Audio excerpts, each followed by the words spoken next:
এক নৃশংস হত্যাকাণ্ডই কঁপাই গৈছে সমগ্ৰ ৰাজ্য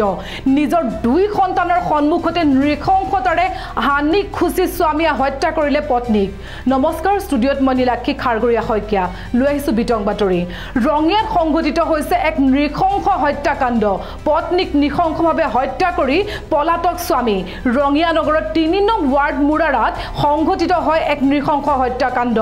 ৰেল বিভাগৰ কেন্দুকুনা ষ্টেচনৰ ষ্টেচন মাষ্টাৰ ৰাহুল কুমাৰ সিঙে সংঘটিত কৰে এই হত্যাকাণ্ড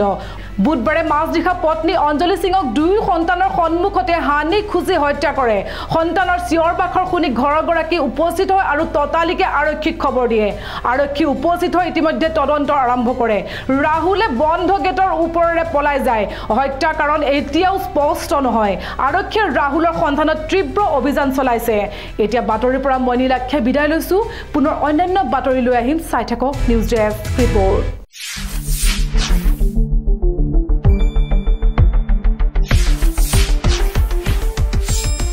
শুদ্ধ আৰু বিস্তৃত বাতৰিৰ বাবে চাই থাকক নিউজ ডেস্ক ৰিপৰ্ট।